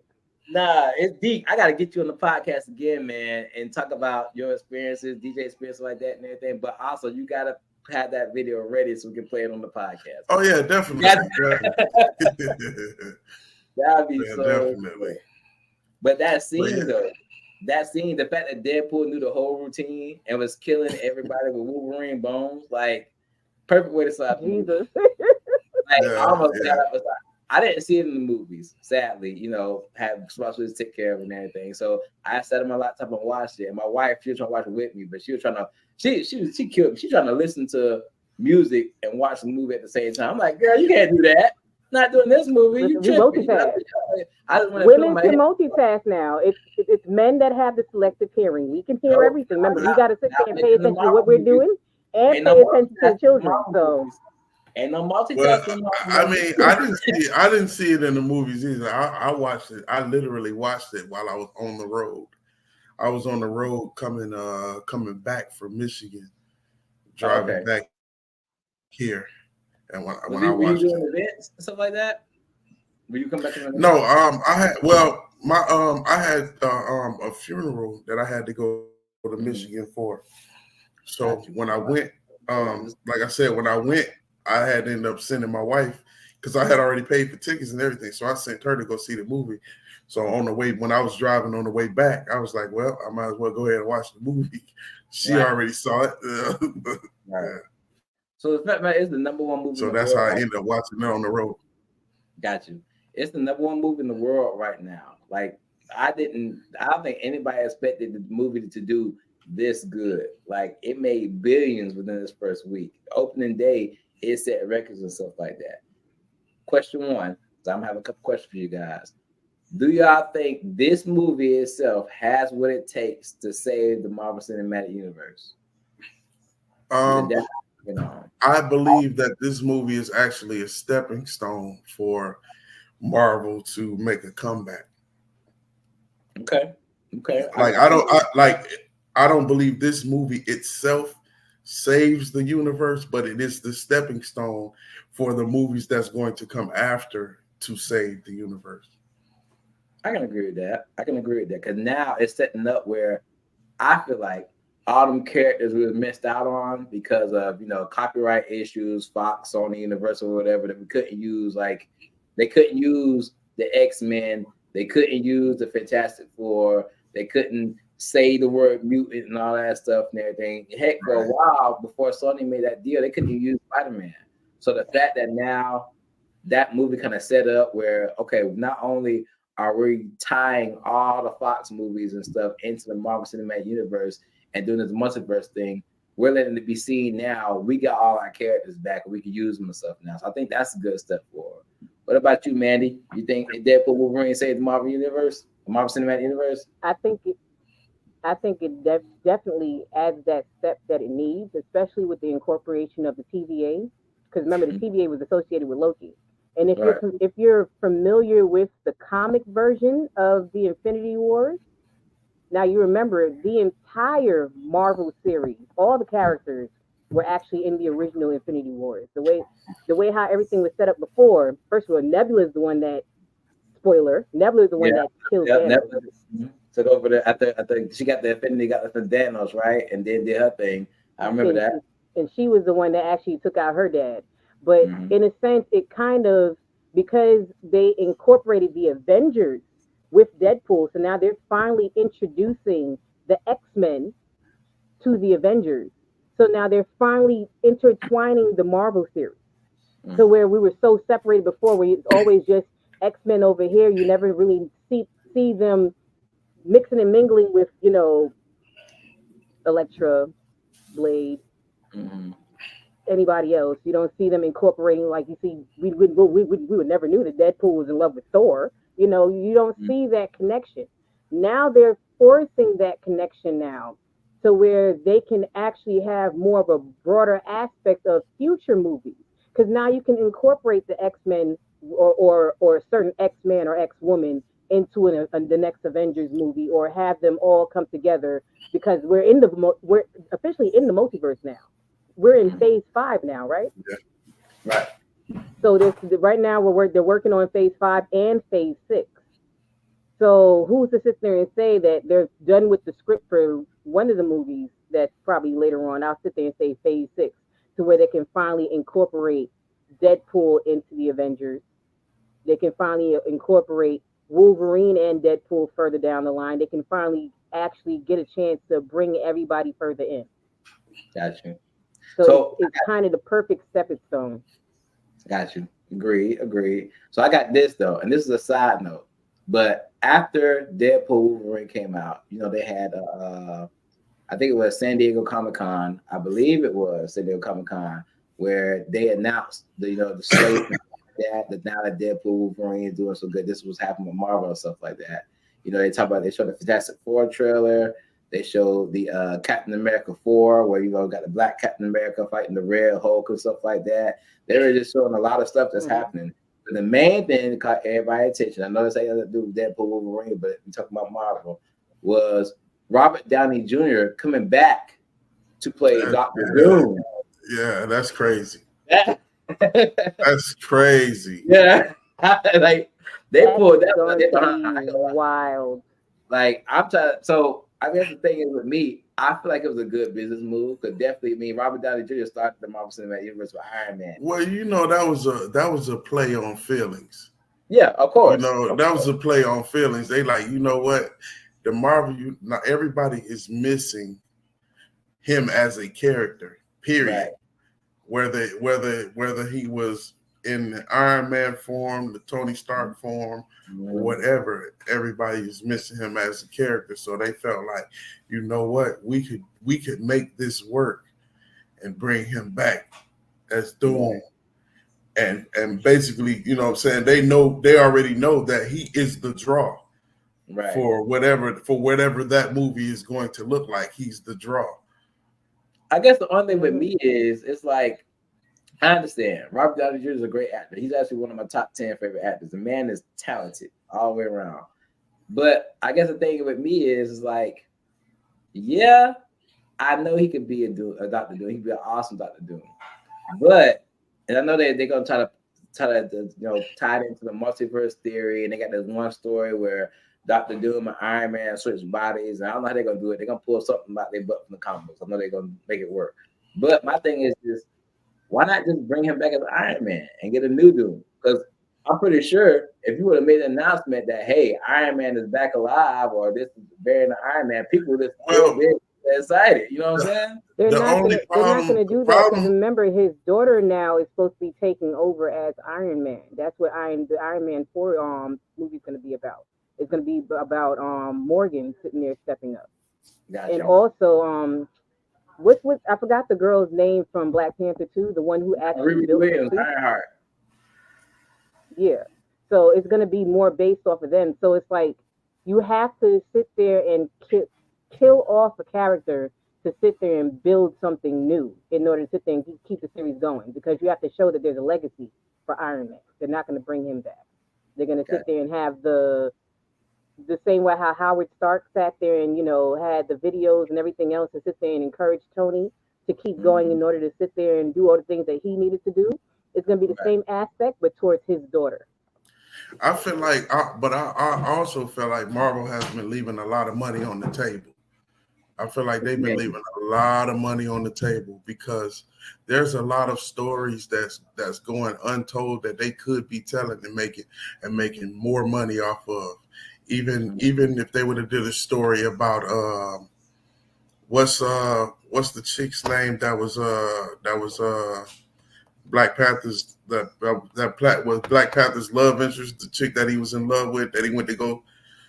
The one with the hat in the movie had his son. The one for the River Tribe. Right. If they would have told, because remember, he went to go get her from being on a mission. In the beginning of Black Panther, when right after he went to go tell her that his father had passed. Yeah. But during the midst of all of that, him bringing her back and and her being intertwined into that movie, a lot of people started gravitating to wanting to know what her story was. What the mission was, what was she doing? Right. Like what was she out there doing? So they literally could have made a movie directly about her at the time, especially wrapped in, encompassing that time frame from doing Black Panther. They could have made a movie about her, like not necessarily right after that movie, but in between that and Black Panther 2. Right. They could have kept the revenue coming in, because people would have went to go see that because of their interest in the character. Right. Speaking of Black Panther, you just brought something to my attention, Deacon. I as you guys know, Captain America 4 is coming out. And, you know, we got Sam Wilson as Captain America. And we got General Thunderbolt Ross, the guy who's been chasing the Hulk his whole life. He's going to be president of the United States now. And he's turning into the Red Hulk in the movies. Everybody's excited about. But the only thing is, the guy who originally played General Thaddeus Ross, Thunderbolt Ross, William Hurt, passed away. So they brought Harrison Ford in to continue playing that role so the story can continue on. It caused a lot of drama with that happening because it's like, okay, boom, you guys recast General Thunderbolt Ross, but you guys couldn't recast the Black Panther. No, that's not the same. That's not what I'm saying. Okay. So here's the thing. Here's my thing on that. Mm-hmm. I think them not First of all, I do believe that was a mistake not recasting, but at the same time, I understand what they knew that with him dying at the height of that character, it would be almost nearly impossible for anybody to come in and play that character the way he did. Yeah, regardless of how good they play it. It would be hard for them to overshadow him dying at the height of that character. Yeah, Chadwick Boseman really owned that role too, right? For him to die at the peak of that character's existence, that killed off the character because it's like you there's nobody who can come by and like it's just like if somebody has a significant other that passes away, and then they get a new significant other.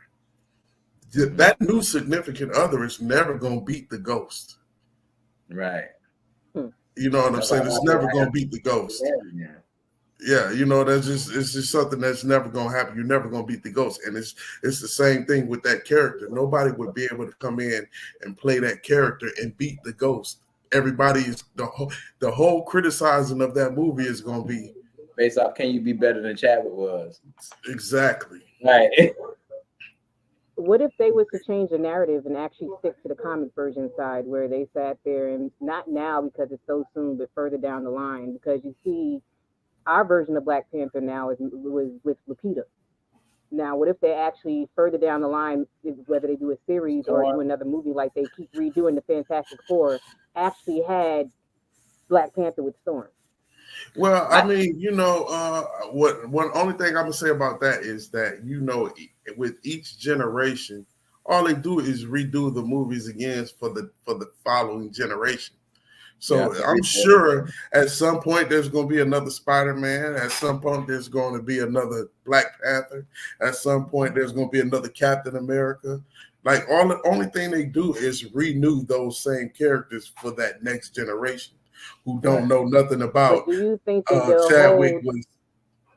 I was about to say, do you think that they'll hold that new actor if they sit there and do a remake to the same standards as Chadwick Boseman?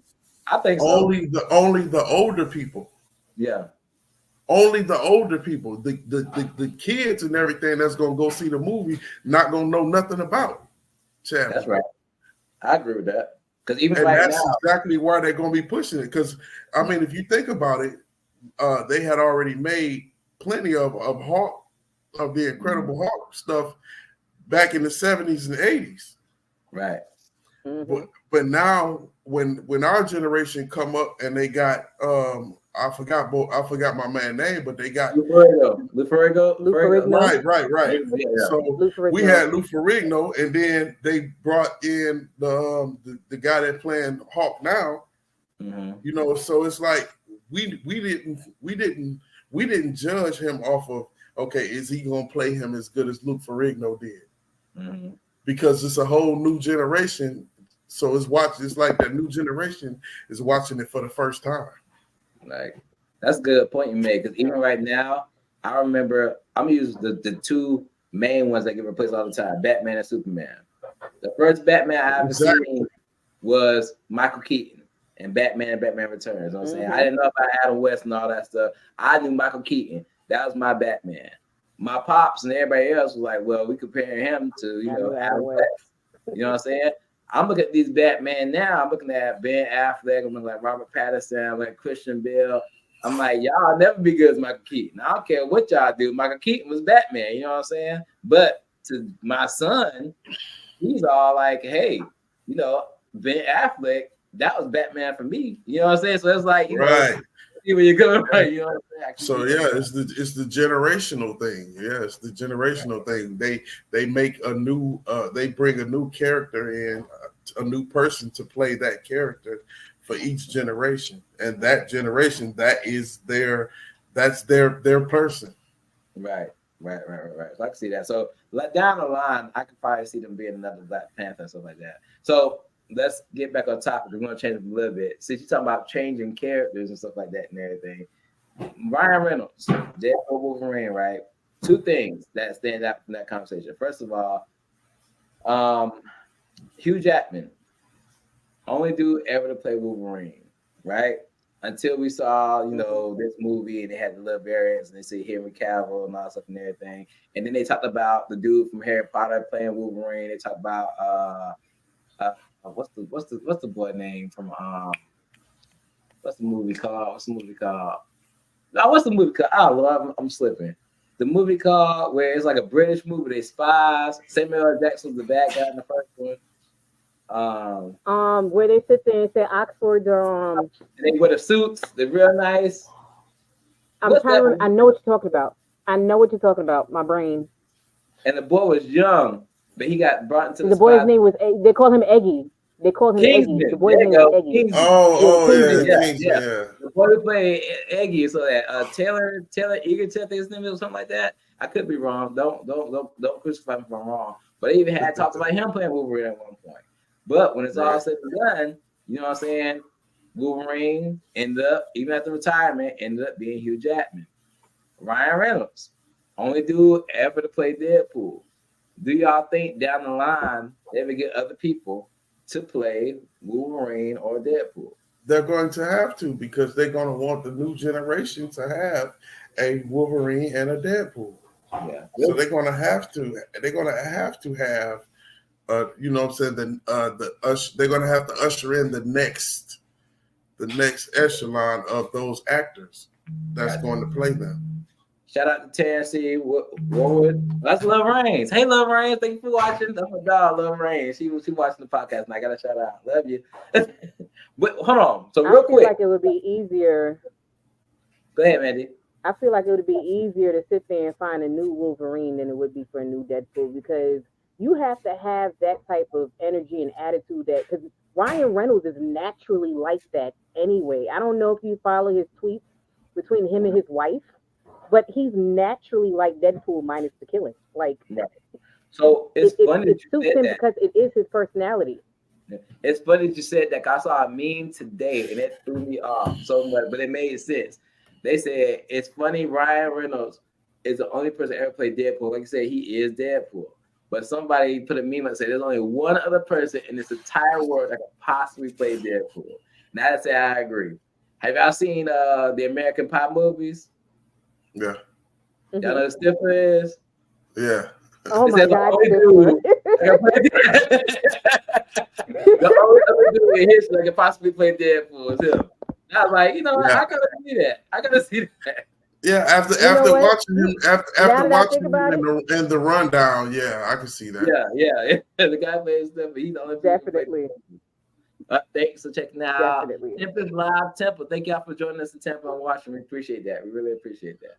Okay. Yeah, I can see that. I can see that with after him playing that character in the rundown. Yeah, he definitely got that type of comedy and all that. Yeah, he's funny. He's very, and it's sarcastic. That's how sarcastic he is, and the fact that he gets in so much trouble in all movies. Just even in American Pie, I can see it. But we getting. I know we have another nerd moment, but we got to move on, y'all, to the last topic of tonight. These Olympics, man, Jesus. Oh man, I'm sorry, y'all. Mandy, have you watched any of the Olympics?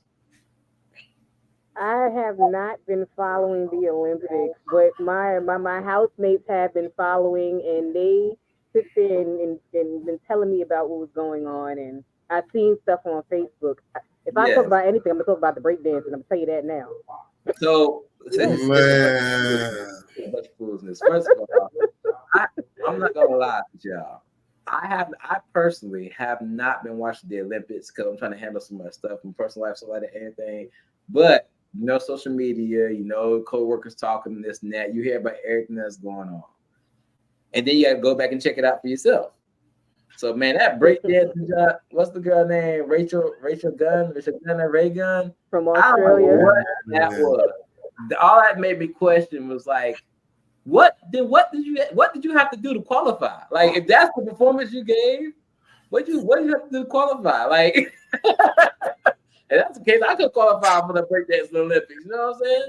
Man, bro. And then I said, and read her interview. She's from Australia and everything, right? She was in Australia. She said when she went to the breakdance, her style was in the spirit of the kangaroo. And I was like, hey, she definitely came out with that kangaroo hop. Because she was definitely doing a lot of this. Man, she came out with that kangaroo hop. That was hilarious. But I look at it, it was funny. I ain't like it was funny. But at the same time, I felt a lot of disrespect with that too. Because when I was younger, I used to be into the pop lock and the breakdance and all that stuff and everything. And I remember back in the day when I was in high school and You Got Served, Stomp the Yard, the Step Up movies, they were big deals, like really big deals in the dance community and stuff like that. And when we talk about the Olympics, go ahead. So listen, I grew up in a dance community, like literally, like where I'm from in Flint, the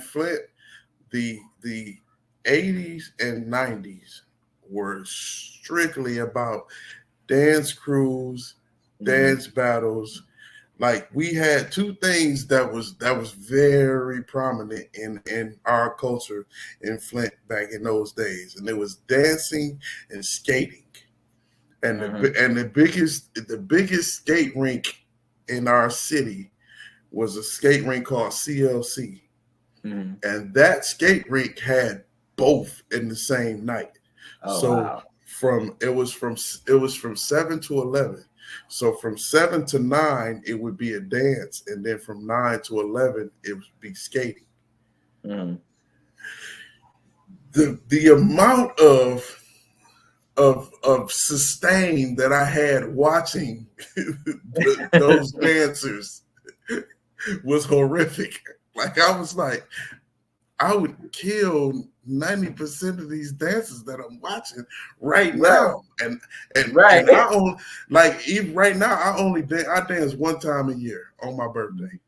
And even with me dancing only one time a year right now, I still killed 90% of the people that was in that competition. So viewers, word of advice, man, to you too. Everybody got to find what Deacon's birthday is, because that's the one day we got to record this man dances. So one time it's a holiday. You got to catch it. Let me go check Facebook and see if he put his birthday up there. We're going to have an event on the Jacksonville events. But I remember, first of all, I went to Douglas Anderson School of Arts. I was a visual artist, but I kind of dabbled in dance and stuff like that. So I knew all the dances like that. I got people coming to this day. I'm old, and I told me, you still dance? Like, no, I don't dance no more. I remember it was so big with me. I remember going to Reebok High School my senior year, and it was a guy named Earl Nichols.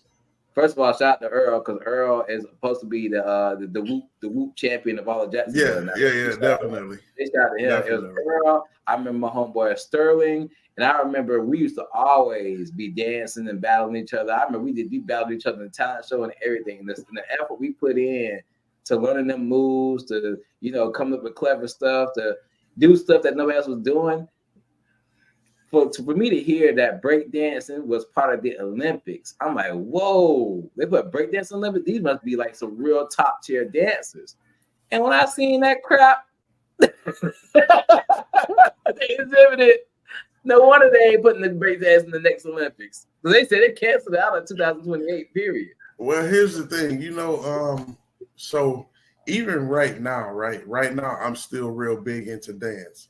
Even though I don't dance as much or like I used to, I'm still very big into dance. So I still watch like a lot of the breaking competitions and a lot of the dance competitions. Well, real quick, shout out to Tony Smith too. There's a guy who had Justin named Tony Smith. He's cold. He's real cold. I don't want to shout him out real quick too, but go ahead. I'm sorry. Go ahead. Yeah, so even with me as I'm watching, I'm thinking, okay, where's B-Boy Jr. and where's like I'm thinking of dancers, you know what I'm saying? Even I forgot my man real name, but the dude that played Moose, he's a super dope. He's a super dope break dancer. So good. Yeah. So I'm just every step of he was in, Jesus Christ. Yeah. Yeah. So I'm like, man, it's crazy. Even Chris Brown. Chris Brown's the best representative for dancing. What Mad Chad, the way his isolations and pop locking and stuff like that. There are so many people that could have been in that competition. So it's like they just let anybody who said they could dance get in it. But it's still old school breakers that's in New York that would have went and turned that whole thing upside down. It's this is. I want to know how did because you have to do trials to get into the Olympics, right? That's what I'm saying. What were the trials for breakdancing? Right. How did what qualify you to be in the Olympics for that? Okay, right. So let me move on from that because I've been talking about that all night. I also just put up with that one, but there's so much other stuff that happened that's crazy in the Olympics. First of all, the poll voter, the poll voting, the guy who now you take the stick and you dig it in the ground, you propel yourself over the pole. The guy, I forgot his name, but the guy who got disqualified from the gold medal because his thing hit the pole. Talk about his balls were too big and he hit the pole and he got disqualified. You hear that?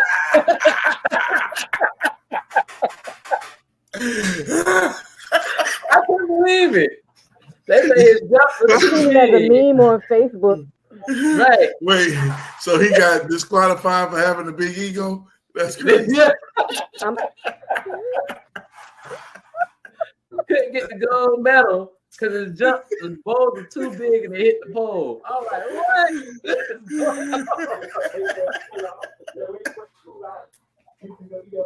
Yo, that's crazy. You can't make this stuff up. Like, the Olympics is crazy this year. What else happened? And the boy, Noah, what's his name? Noah, the boy who Noah Lyles. Yeah. So he lost his race because he caught COVID. All of a sudden, I was talking. I mean, I listen. The kid is amazing. He fast. The boy fast now. I give it to him. Got the gold medals like that, everything. But when you start talking about that trash about the NBA and this and that and everything, and then you finally after you talk about that trash, you lose your race, and then talk about it's because I got COVID. Like, no, brother, you shouldn't have talked about that junk. Yeah. At that point, you got to suck it up. Yeah. You gotta suck it up. Yeah, you gotta suck it up. Like the NBA gonna come from your head because the NBA was what was the response the NBA gave? They're like, oh yeah, we play for gold over here. I don't know what you got going on or something like that. They was this one, and then man, shout out to the 16-year-old Wilson. Yeah, definitely. Yes, shout out to the 16-year-old. Imagine going back home to go to school a week after winning the gold medal. Yeah, in high school. You the man. Right.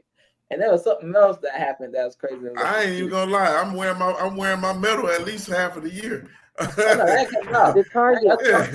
That's getting going into my school uniform. Straight up. Man. Terry, let's talk about the target shooting. So I'm gonna say this. The Turkish guy. I'm gonna say this though. That target shoot was clean because the way they was looking like straight anime cartoons with the little patch over their eyes, stuff like that, and shooting a pistol. Oh, that was clean. That was clean. Not even that. The Turkish dude who wasn't even dressed up, he didn't put the special glasses on or nothing. He just put his hands in his pocket and aimed and shot. Yeah, he was a gangster. And there was something about that man was a hired assassin. Hey man, so That word man to the was wise, even 007. right? Word to the wise. I'm trying For to tell you, real. got straight killers out there. Turkey got straight killers. What else? Shakari did her thing. Shout out to Shakari. Simone did her thing. She did her thing. Simone did more than her thing. She did her thing. We think. She thinks. They think. She did everything. Yeah, Simone yeah. is. To me, she's the most flawless. She Mhm. reminds me of Dominique Dawes. Okay, yeah, okay, I can see that. I can see that. With that also being said, let's shout the USA period because right now we got the most medals. I think we got 100. Man, Simone Biles is one of them people who will never be. She's like one of them people who will never be duplicated. Like, yeah, you know, there's certain people that come around only for one time, and I believe that that's her. Like, she's just one of them people who she is so, because it'd be different if she was like trying hard, but you can tell she don't even try hard. She just get up there and do it. she's the one. She's When it a comes to natural. gymnastics, she will forever now be the one everybody's compared to. Like how everybody compare when you're boxing, you compare it to Muhammad Ali. Basketball, you compare it to Michael Jordan. She's that for gymnastics. And Yeah, for now, definitely. forever on, even if somebody breaks her records, she will still be the standard of what the greatness is in gymnastics. You know what I mean? Yeah, well, the thing is, she's got what six or seven things that's named after her now. Mm-hmm. Like, so she's the only person who has done these moves. Right. Right. So like, it's like, you know, after that, you know, it'll take a lot to be anywhere close to what she is. My thing is this: What how she you did a do triple it? quadruple in one of the dance segments. Mm-hmm. Yeah, something like that. Yeah, that's crazy. My thing is this: how does it feel to go to the Olympics and the only record you got to break is your own? You know what I'm saying? How does that feel? What record did I break? Oh, mine. Okay. You know what I'm saying? Man, hold on. Here's something that hasn't really been touched on. This is one of the most interesting facts that I was paying attention to. Carl Lewis's fastest time is slower than the slowest person's time at this Olympics. Wow. So you said his time is slower than the slowest person's time. So everybody. Carl Lewis's fastest time that he recorded during his stint in the Olympics, and remember, he was the fastest man on the planet for years and years and years. His fastest time is slower than the slowest person's time in this Olympics. That shows progression over the years. That's like, just like you said, that's like the people comparing Michael Jordan and LeBron James, where people's like, Jordan, ain't nobody better than Michael Jordan. But I understand where you're coming from. But LeBron James basically almost broken every record Michael Jordan has ever set. You know what I'm saying? And now it's like you see the progression with time because people are training harder, technology is different, stuff like that. They have a leg up. You know what I'm saying? So these people are real deal superheroes in the Olympics these days, like for real. Yeah, it's crazy. We got a lot going on. But I just can't wait to see. Oh, let's talk about one thing real quick. We got a couple minutes left for the show's over. Snoop Dogg. Just been all over the Olympics. Man, listen, Snoop has transcended into a icon. No, he's worse than that. He's a living legend. Yeah, because he does so much. He's no longer known as just Snoop Dogg the rapper. This man has done everything. This man for you to be a gangster rapper, and now you in the Olympics. You open up the Olympics. You best friends with Martha Stewart. You done different types of music, different genres of music. You got your own wine, your own clothes. You know what I'm saying? You the spokesperson for getting weed legalized. Right. And then you promoting family, and so that you a family man. Like Snoop Dogg really is like you said, he's transcended. He's done what most I can't even say most rappers, most celebrities aspire to be. You know, a multi-talented, multifunctional celebrity, because most people are just, okay, you're just a music artist, or okay, you're just a movie star.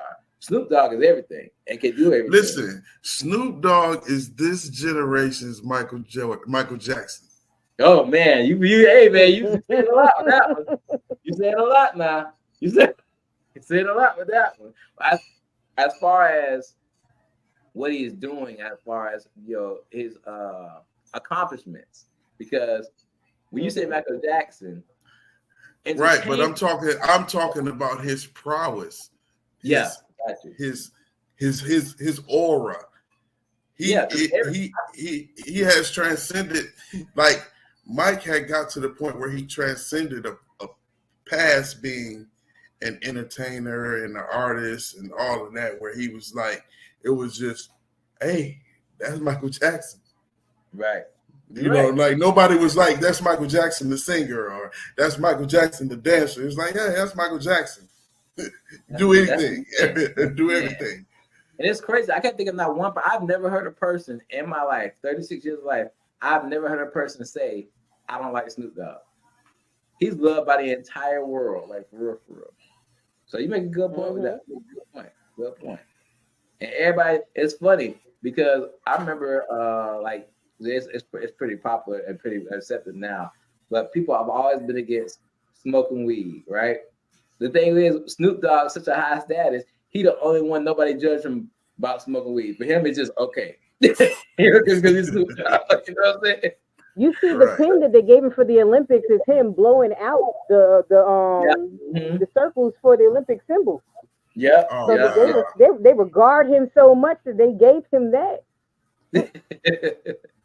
That's good. So imagine. Right, we're in the last 5 minutes of the show, guys. Real quick, I want you guys to give your information again for the viewers. Tell about any events you got going on, things you do, so the guys can follow you on and you can get networking and promotion out and everything.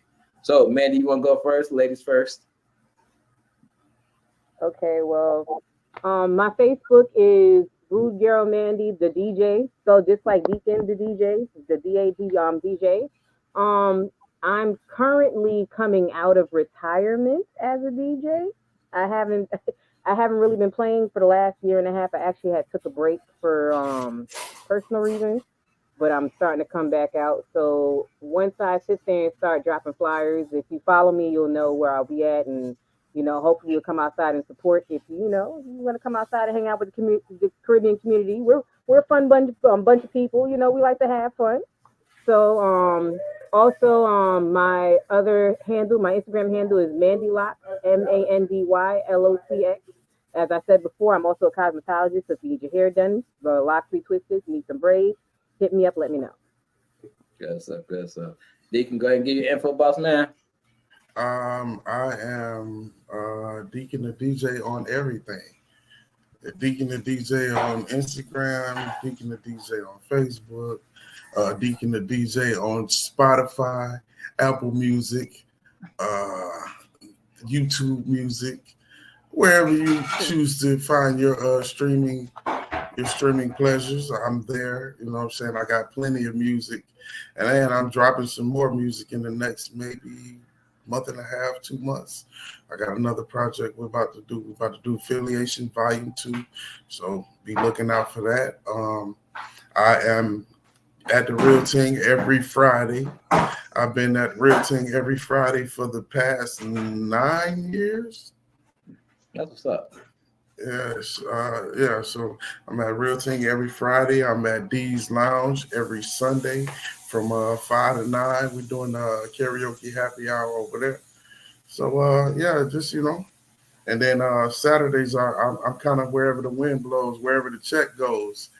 Is where I'm at on Saturday. So if you need a DJ for your wedding, your party, your bar mitzvah, your divorce party, they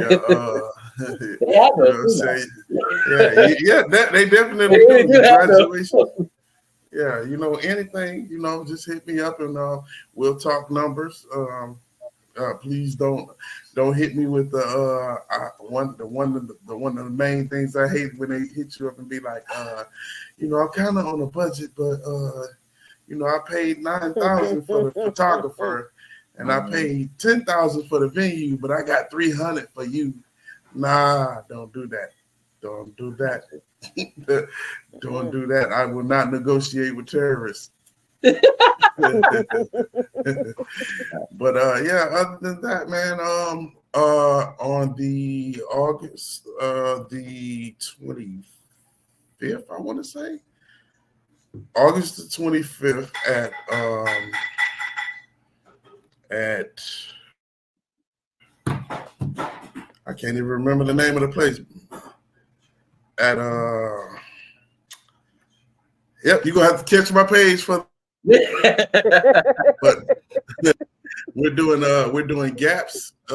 Gaps is that breaks down to a good ass poetry show. My man Moses West is the host. Oh, Moses been on the podcast. Yeah, that's my boy. Yeah, so make sure y'all pull up for that. It is we're doing the cowboy theme this go around. The feature is none other than Masterpiece and the Few Fellas Brass Band. So yeah, that is August the 24th. And it is at what's the name of the club? Why they don't put the name of the club on the flyer though? Oh, Eclipse. It's at Eclipse. So 4129 St. John's Avenue, Eclipse, on August the 25th. That's a Sunday, and we usually in there at 8, and we're usually out by 12. You know, so everybody's still having enough time to go home and catch your little cat nap before work on Monday. Gotcha. Good stuff. Good stuff. All right, guys. With that being said, this has been Conversation with T-Horne, the Uncool. Deacon, Mandy, thank y'all for being on here. I'd love to connect with y'all outside this and everything. But with that being said, we got to wrap it up. So y'all know how we do it. We out of here. Be blessed and be uncool.